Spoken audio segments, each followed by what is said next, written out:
The lights in the council chamber were too bright, as always. Do-hyun had spent 3 years as Earth's ambassador to the Galactic Council, and he still hadn't gotten used to the harsh white glow that the Nathori species preferred. His eyes ached by the end of every session, but he never complained. Humans were the newest members of the council, and they had learned quickly that complaints were seen as weakness. Today, Do-hyun stood at the central podium, a circular platform that floated 3 meters above the chamber floor. Around him, in a vast ring, sat representatives from 47 different alien species. Some breathed oxygen like humans. Others floated in tanks of methane gas. A few existed as pure energy, contained in special crystalline vessels. The translation implant behind Do-hyun's ear buzzed constantly, converting thousands of alien words into Korean, then into the common council language. He had prepared his speech carefully. For 6 months, his team had worked on a proposal to create a unified defense force for the outer trade routes. Pirates had been attacking cargo ships, killing crews, stealing supplies meant for colony worlds. The council's current response was slow and uncoordinated. Do-hyun's proposal would change that. It was a good plan, built on strategies that had worked for centuries in human military history. Honored delegates, Do-hyun began, his voice steady.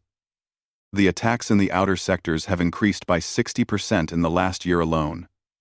12 ships were destroyed, just last month. 417 beings from 7 different species died in those attacks. He pulled up a holographic display showing the attack patterns.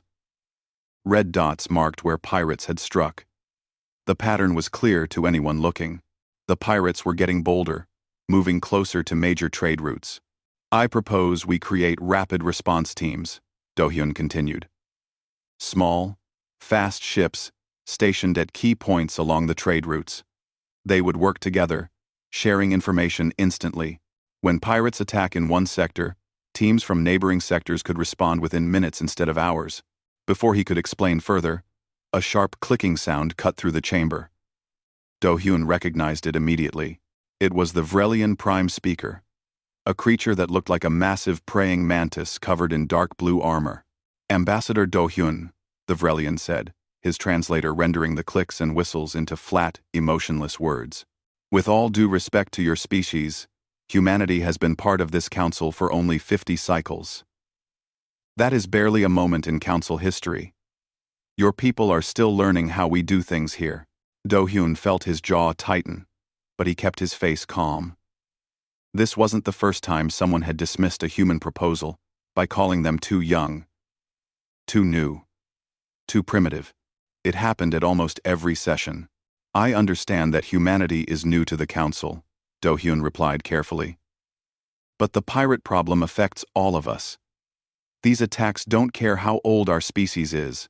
The problem, another voice chimed in, literally chimed, like bells ringing, is that you think like primitives. You see a problem and want to throw military force at it. The council has existed for 10,000 years. We have handled pirates before. We will handle them again. Your aggressive approach is not needed. That was the Nathori representative, a being made of living crystal that refracted light into rainbow patterns. To humans, the Nathori were beautiful. But right now, Do-hyun found nothing beautiful about the dismissive tone in those chiming words.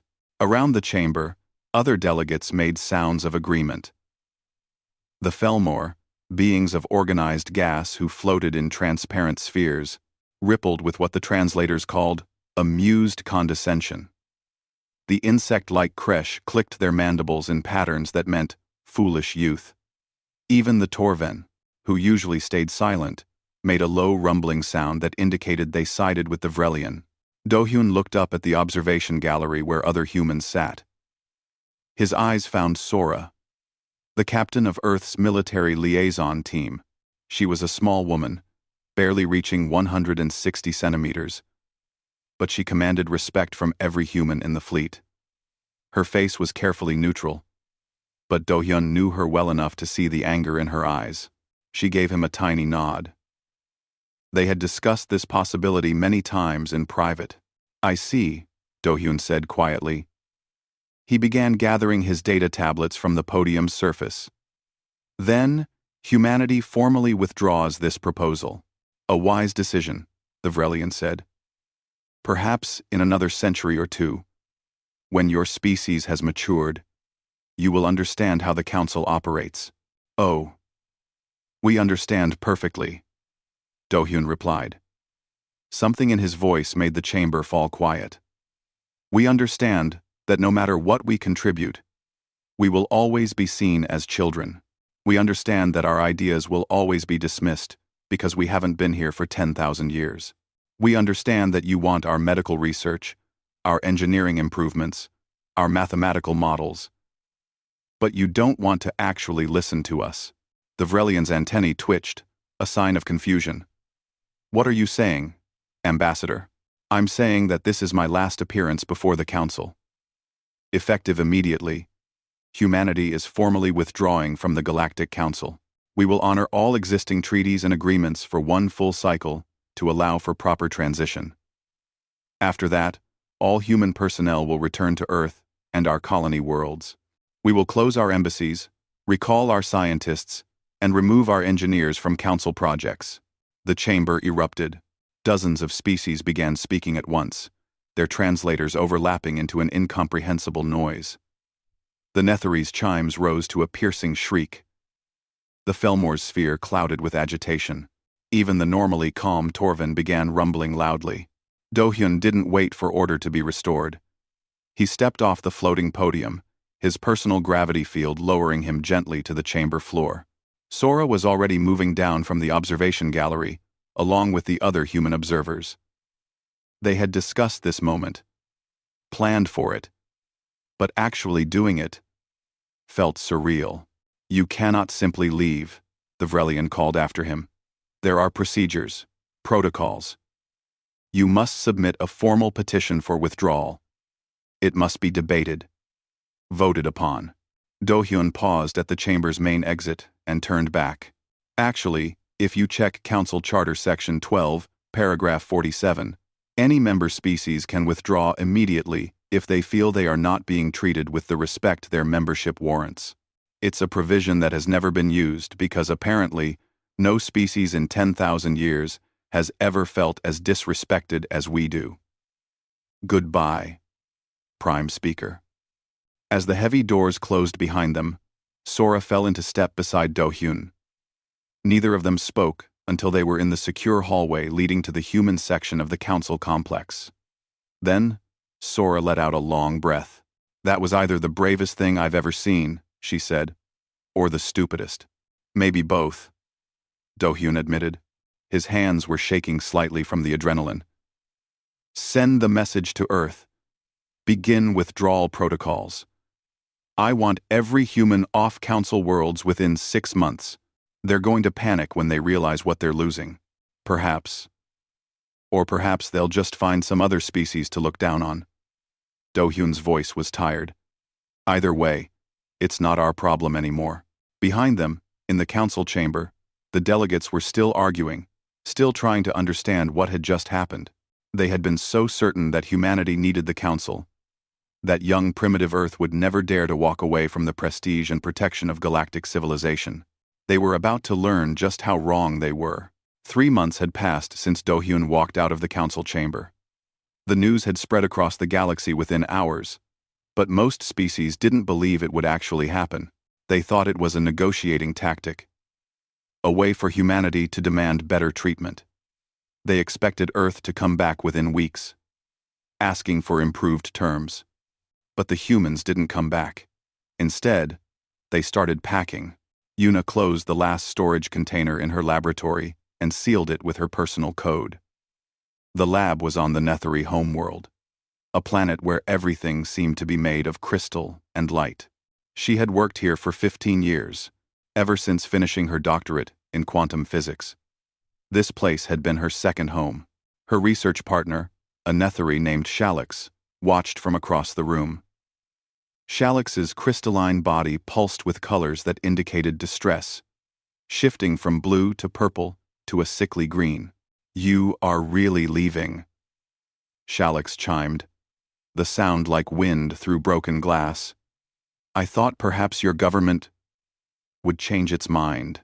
They won't, Yuna said, checking her equipment list one more time. And even if they did, I'm not sure I would stay. Do you know how many times my papers were rejected because the review board said a human couldn't possibly understand quantum mechanics at a sufficient level? I had to publish under your name for 3 years before they'd even read my work. That was years ago. Things have changed. Have they? Yuna turned to face her colleague. Last month, I submitted our latest findings on wormhole stability. The board sent it back with a note saying that while my calculations were interesting, they wanted a senior researcher to verify them. Shalix. I derived those equations. You told me yourself that you barely understand the math. But because I'm human, they assume I made mistakes. Shalix's colors dimmed. They both knew it was true. What will happen to the project? Shalix asked quietly. That's up to you and the council, Yuna said. She picked up her personal tablet and began the file deletion process. According to council regulations, any research developed by a member species remains that species' intellectual property if they withdraw. I'm taking all the human contributions with me, everything I developed, every equation I derived, every breakthrough my team made. It's all going back to Earth. But the wormhole drive project depends on your wave function corrections. Without those calculations, the system becomes unstable. The drives could collapse mid-jump. Then I suggest you learn the mathematics, Yuna said, not unkindly.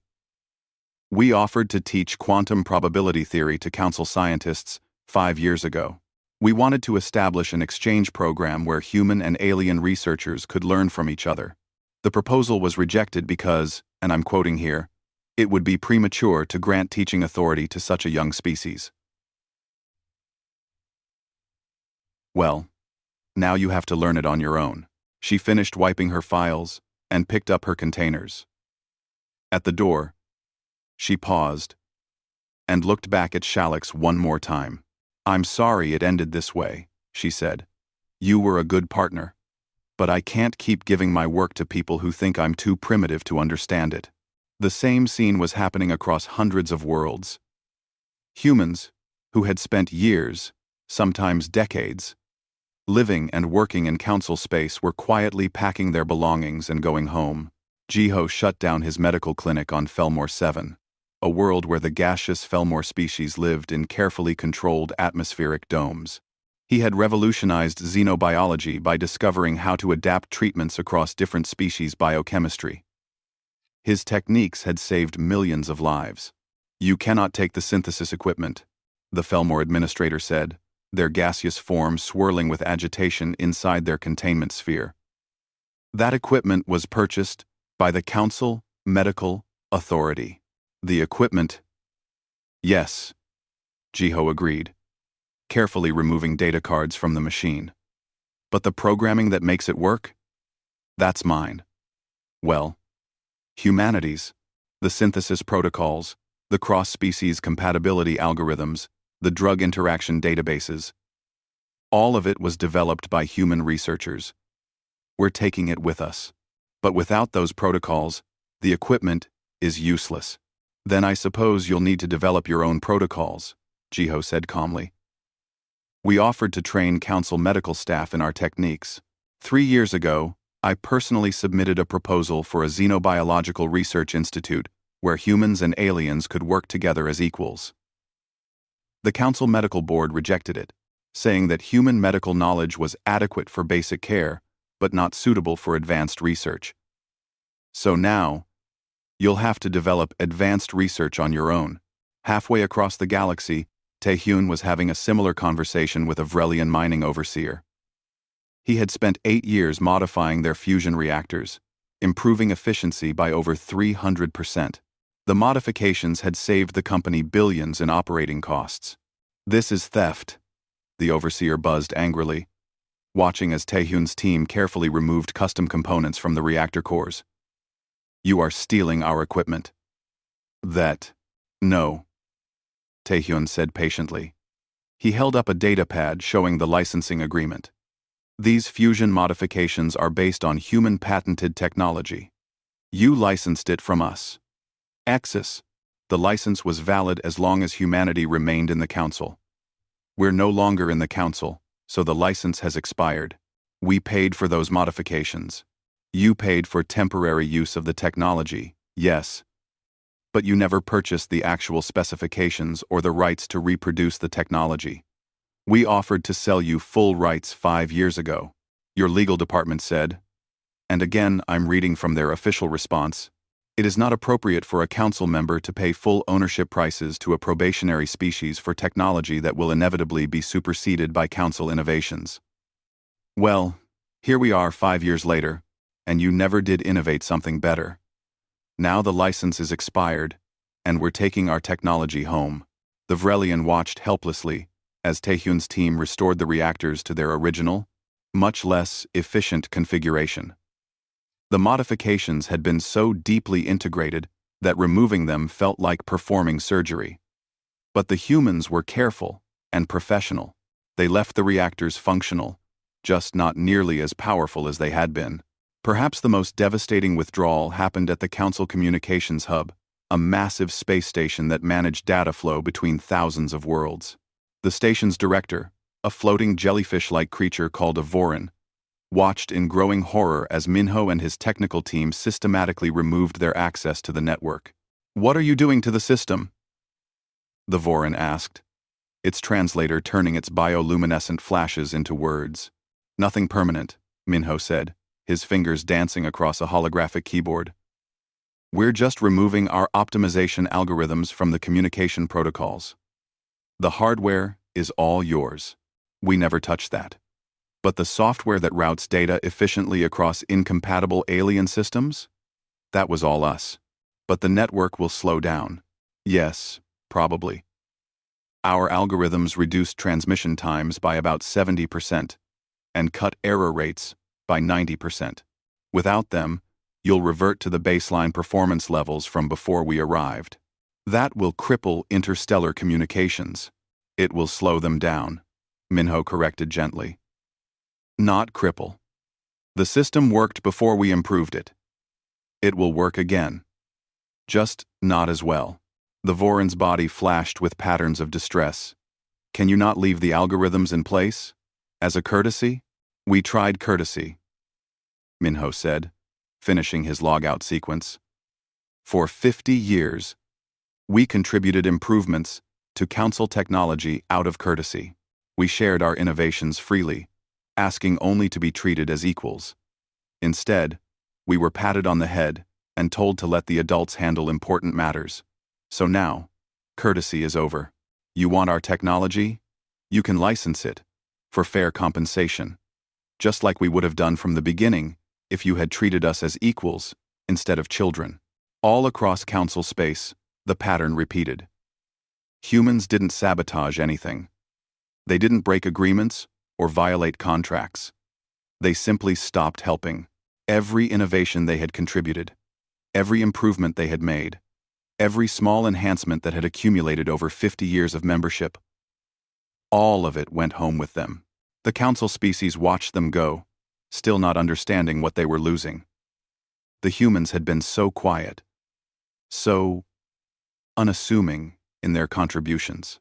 No one had realized how many small improvements added up to a completely different galaxy. But they were about to learn.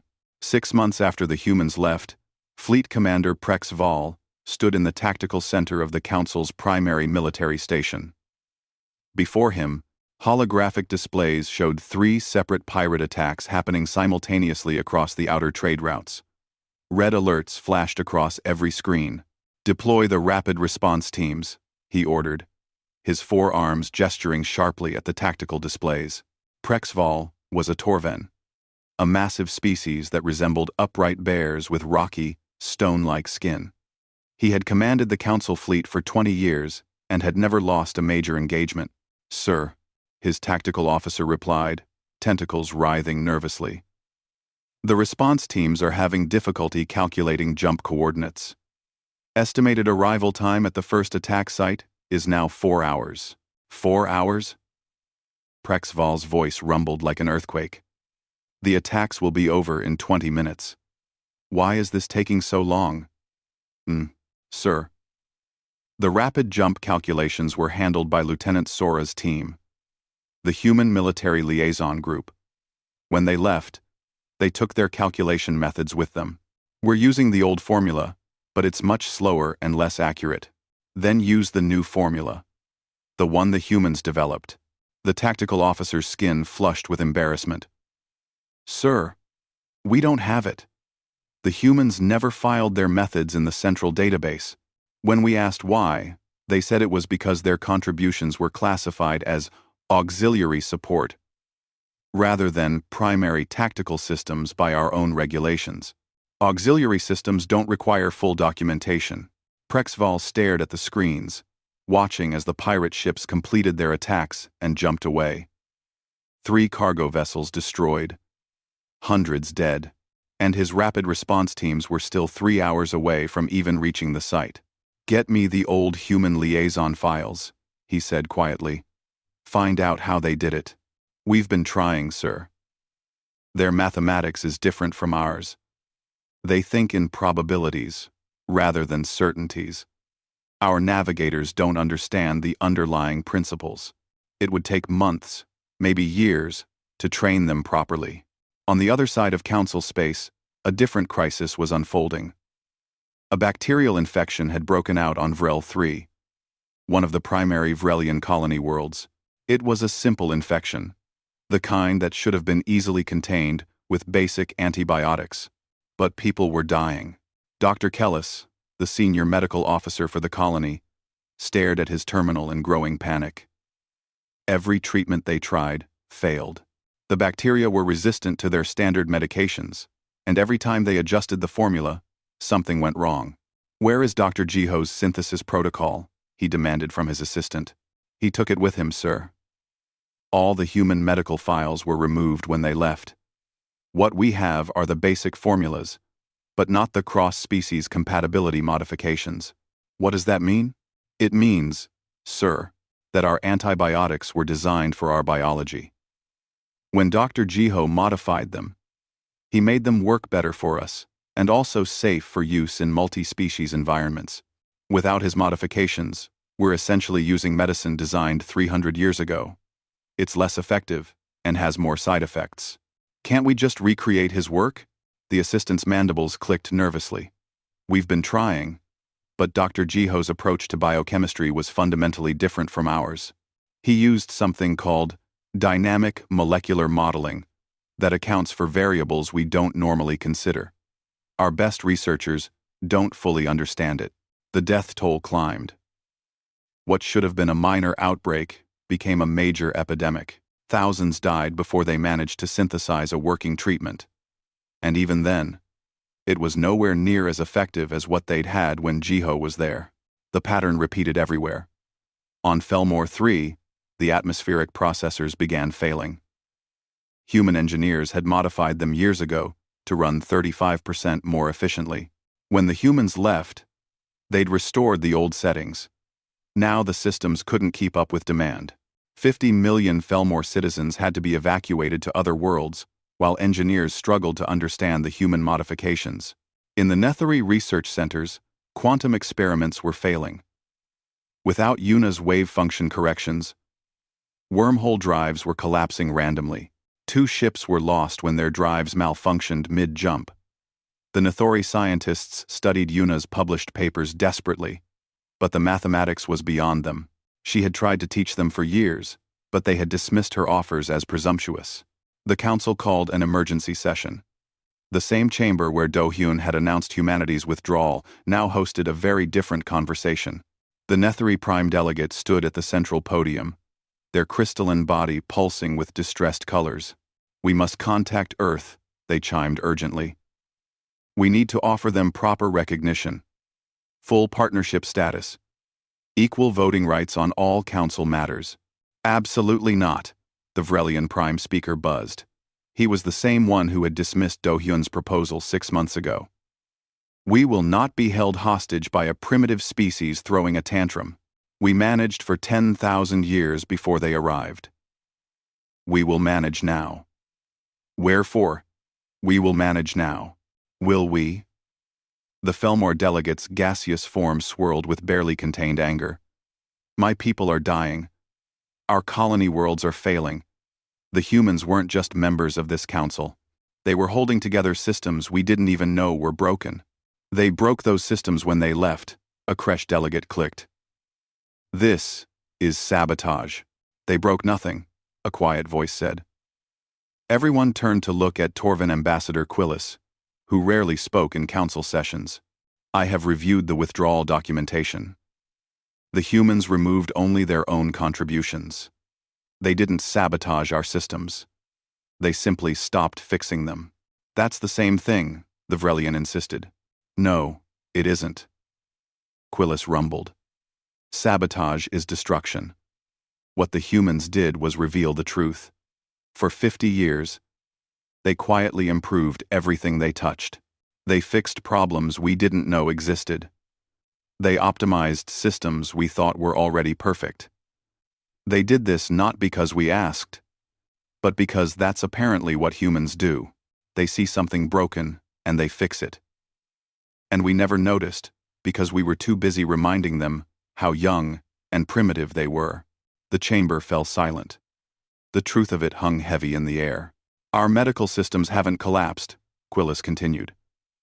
They've reverted to what they were before the humans arrived. Our communication networks haven't failed. They've just become slow again.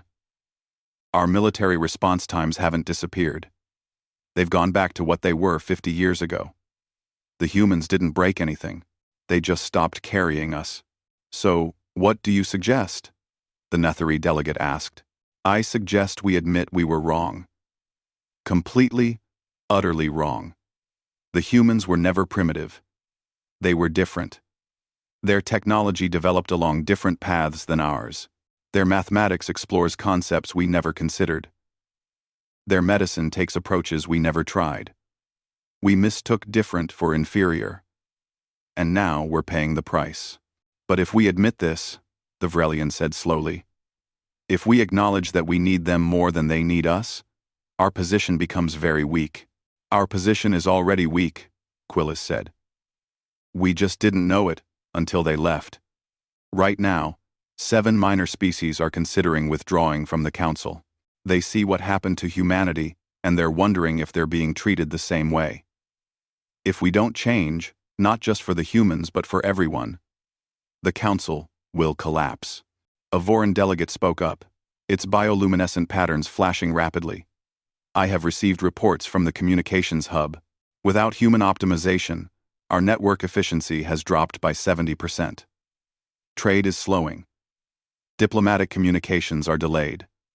Scientific collaboration is becoming difficult. And that's just one system. How many other systems were they quietly maintaining? Nobody had an answer. They were only beginning to realize how deeply humanity had woven itself into the fabric of council civilization, not through force or political maneuvering, but through simple competence and a drive to improve everything around them. We need to make a formal apology, the Netheri delegate said, and a formal invitation for them to return, with better terms. They won't come, Quillis said. Not yet. Maybe not ever. But we can start making changes anyway. We can prove we've learned from this. We can treat our remaining members better. And perhaps, in time, Earth will see that we've grown, that we're worthy of their return. And if they don't return, then we learn to stand on our own, Quillis said.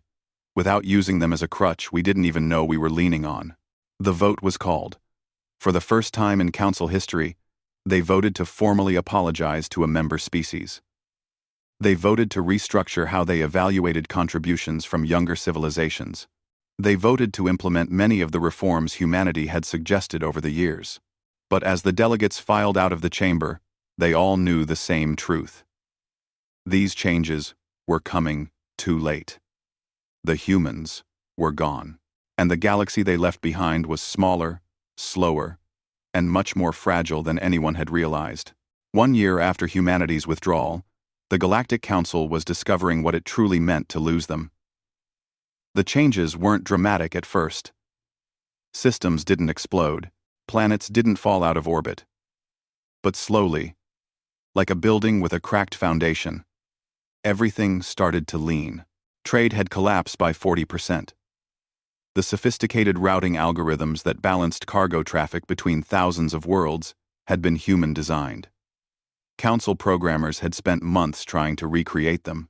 They studied every paper humanity had published, analyzed every formula. But they kept hitting the same wall. A Netheri researcher named Zixith published a report that went viral across council networks. The report was titled, "Why We Cannot Think Like Humans," and it explained the fundamental problem in terms anyone could understand. Humans think in clouds of possibility, Zixith wrote.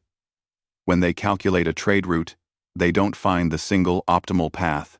They find thousands of acceptable paths and choose based on probability of success.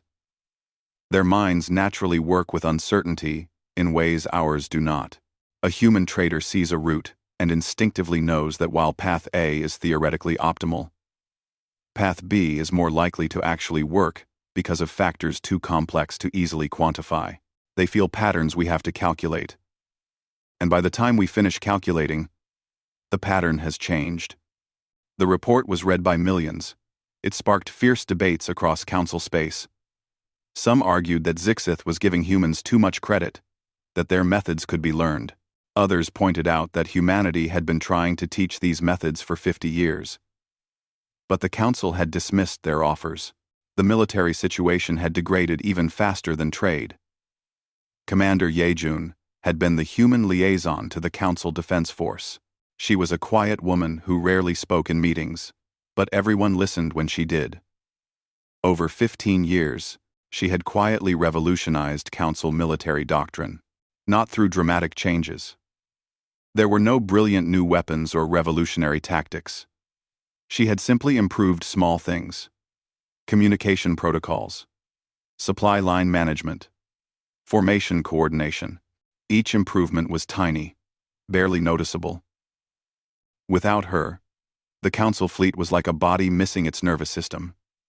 Ships still worked, weapons still fired, but coordination fell apart.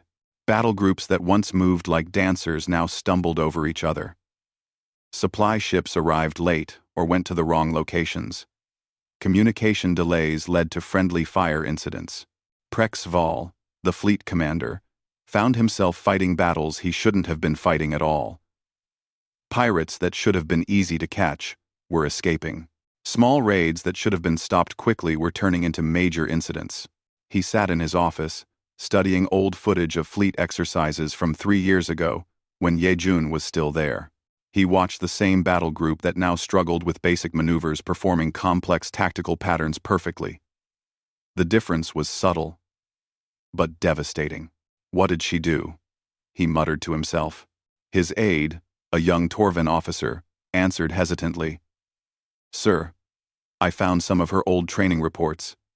She didn't change our tactics. She changed how we practiced them. She introduced something called adaptive drilling, where units practice responding to unexpected changes rather than rehearsing perfect scenarios.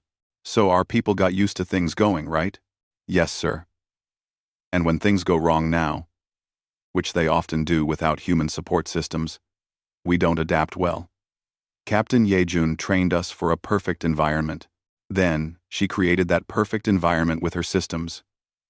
When both she and her systems left, we couldn't function." Prexval closed his eyes. "She made us dependent without us realizing it. I don't think that was her intention, sir. I think she was just doing her job well. Too well. The economic problems were even worse than the military ones. Human traders had been vital to council commerce, though few had realized it. They had a gift for understanding different species' approach to business. They could negotiate between the honor-bound Torven and the profit-focused Kresh. They could translate between species that thought in terms of immediate gain and those that planned centuries ahead. Without them, trade agreements that had stood for decades were falling apart. A typical example: the Vrelian Felmore Mining Treaty. It had been negotiated by a human mediator named Huayang 20 years ago. For 2 decades, it had worked perfectly. Now, it was collapsing. The problem was simple but unsolvable. The Vrelians thought in terms of quarterly outputs. They wanted to measure success by how much they mined every 3 months. The Felmore thought in terms of sustainable extraction. They wanted to ensure the mines would last for centuries. When Huayang was there, she had created a reporting system that satisfied both species. The Vrelians got their quarterly numbers.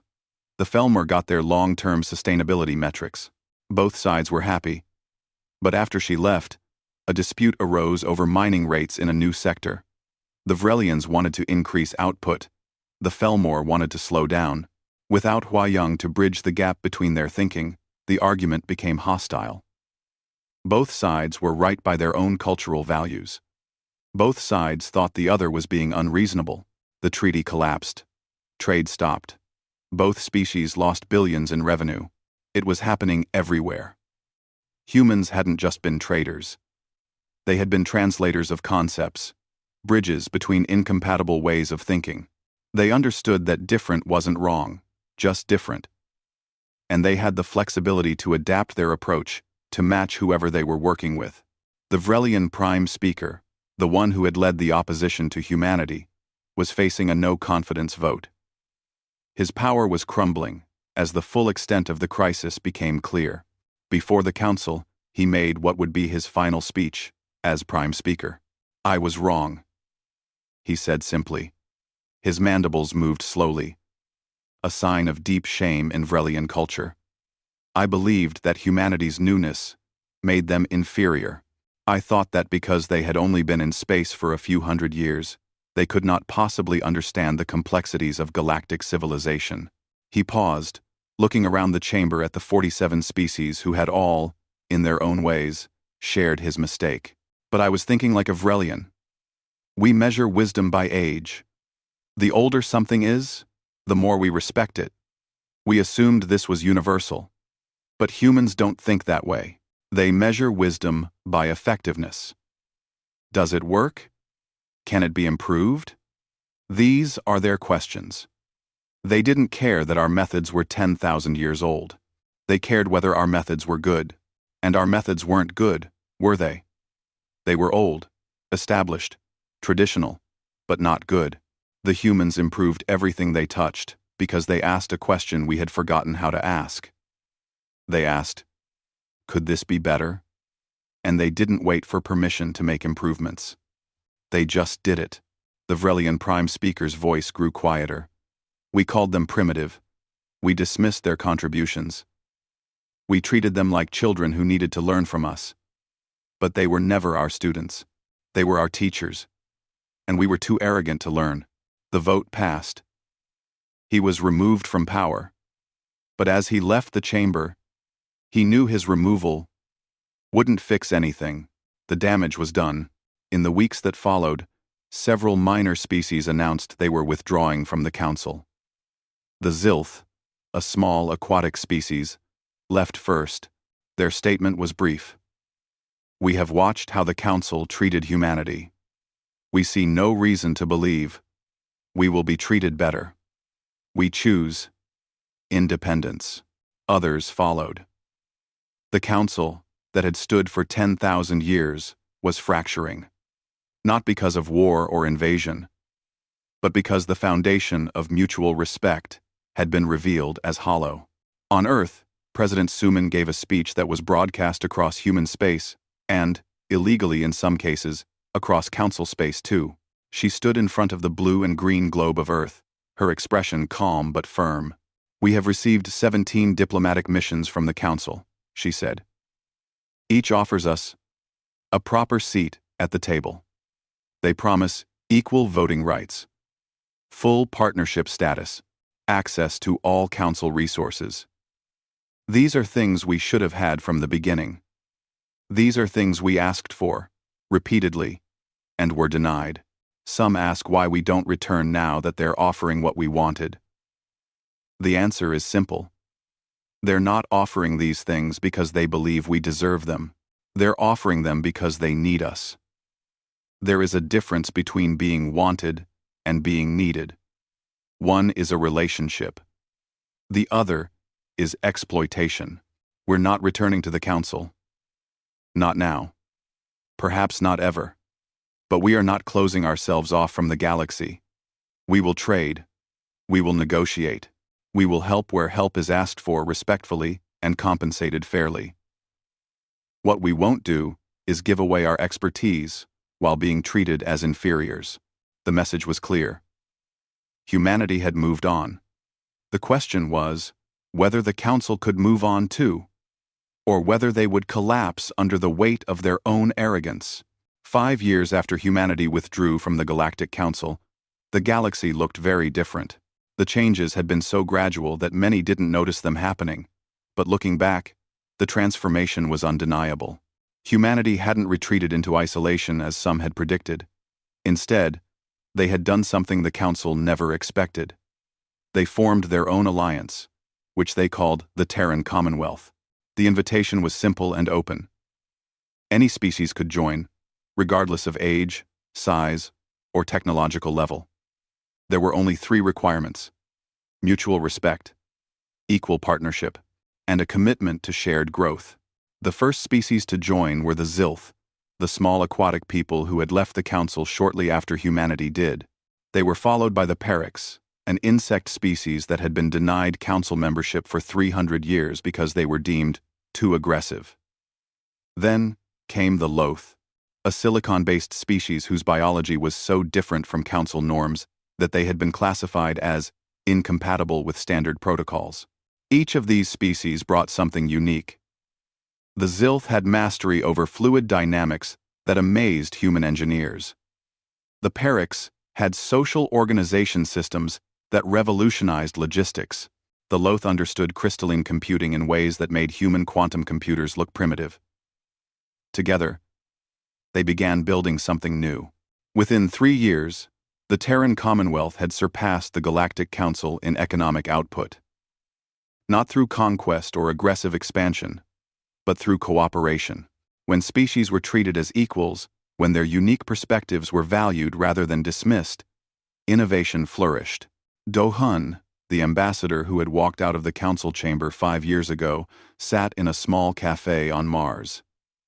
He had retired from diplomatic service, but still kept track of galactic affairs. Today he was meeting with Hana, a young woman studying diplomacy at the New Soul Institute. She had requested an interview for her thesis on the withdrawal. "Do you think we'll ever rejoin the council?" Hana asked, her recorder sitting between them on the table. Do Hyun sipped his coffee, considering the question. Outside the cafe window, Mars City stretched toward the horizon. Its dome transparent enough to show the red sky beyond. The city had doubled in size since the withdrawal, powered by humans and aliens working together. "Perhaps," he said finally. "But not as supplicants. Not as the young species grateful to be allowed at the adult table.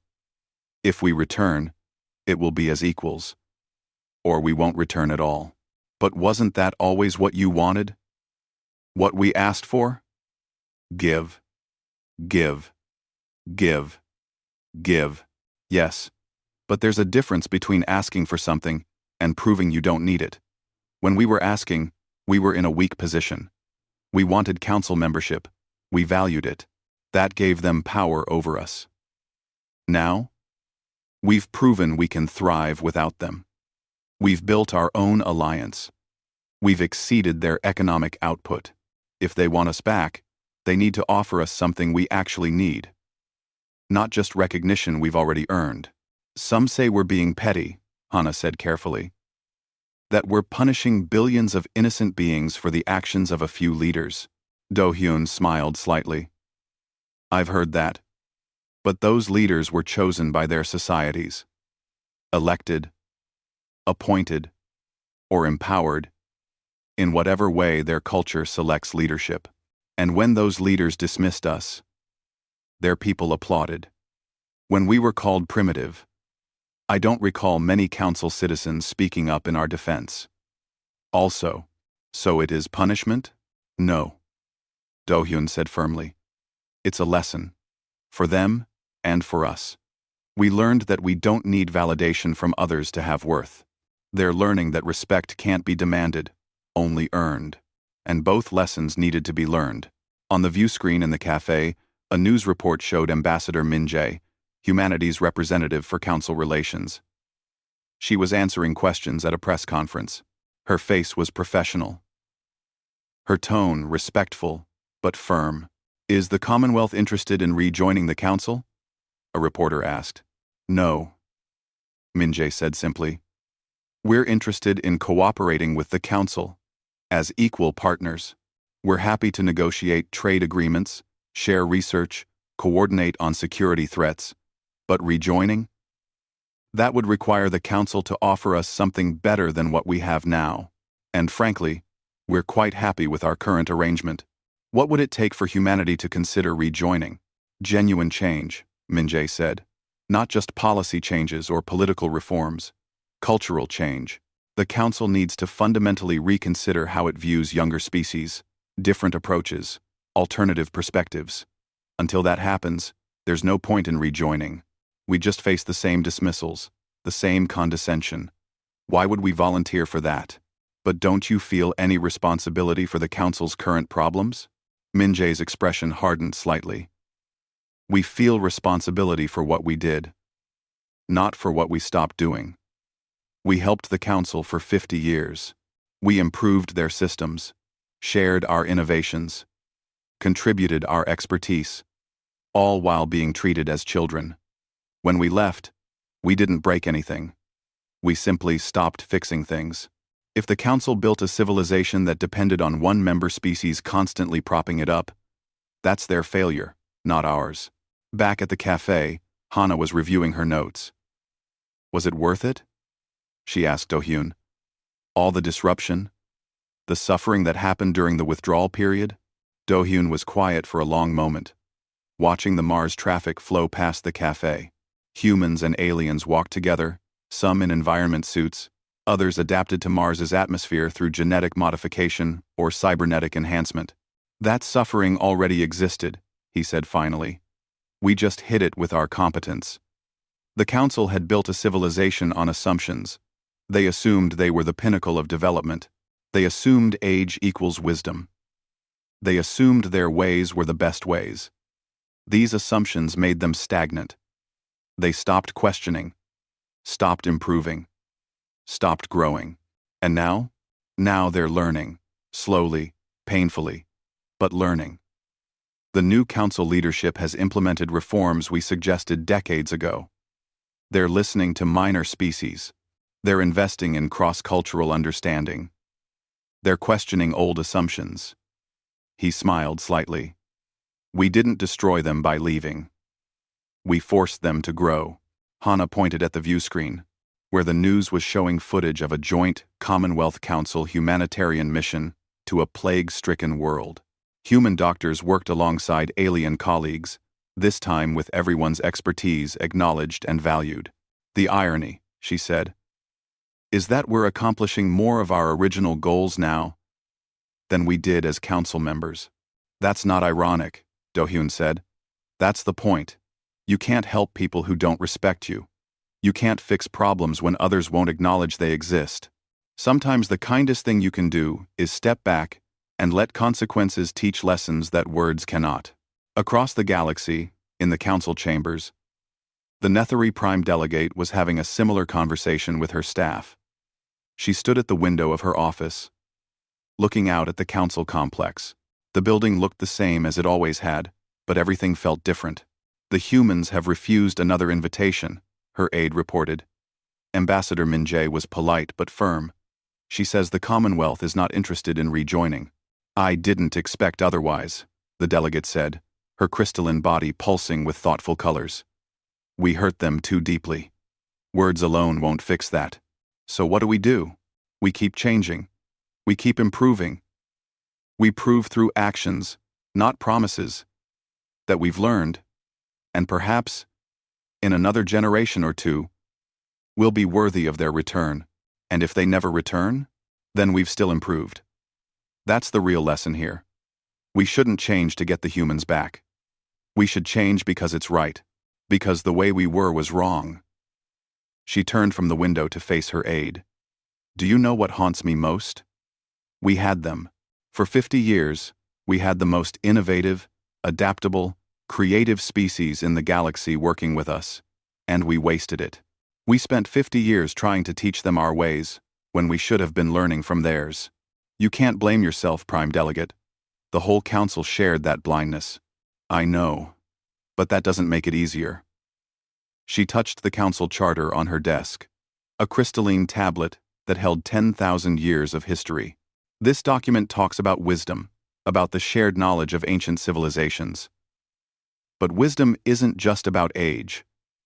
Real wisdom is knowing when to learn from those younger than you. Back on Mars, Do-hyun's interview was ending. Hana turned off her recorder and thanked him for his time. As she stood to leave, she paused. One more question. Off the record? Do-hyun nodded. Do you miss it? The council, working with all those different species? He looked out at Mars City again, at the mixture of humans and aliens going about their daily lives. I miss the potential of what it could have been. But I don't miss what it was. What we have now. With the Commonwealth. This is what I wanted all along. Partnership. Respect. Equals working together. We just had to leave the council to find it. As Hana left, Do-hyun remained at the cafe, watching the news cycle through various stories. The council struggling with another crisis. The Commonwealth, opening a new research facility. Earth and her allies pushing further into unexplored space. It was a different galaxy than the one he had known 5 years ago. Better? Perhaps not for everyone. But more honest. More balanced. The council had been forced to see their own weaknesses. Humanity had proven their own strength, and both had learned that respect couldn't be given or taken. It could only be earned. The galaxy had changed. Not through war or conquest, but through the quiet dignity of a species that had simply walked away, leaving others to face the consequences of their own arrogance. And in that walking away, in that refusal to accept disrespect, humanity had taught a lesson that would echo across the stars for generations to come. Sometimes the most powerful thing you can do is stop helping those who don't value your help. Sometimes the greatest gift is stepping back and letting consequences teach what words cannot. And sometimes, the youngest species in the room is actually the wisest one there.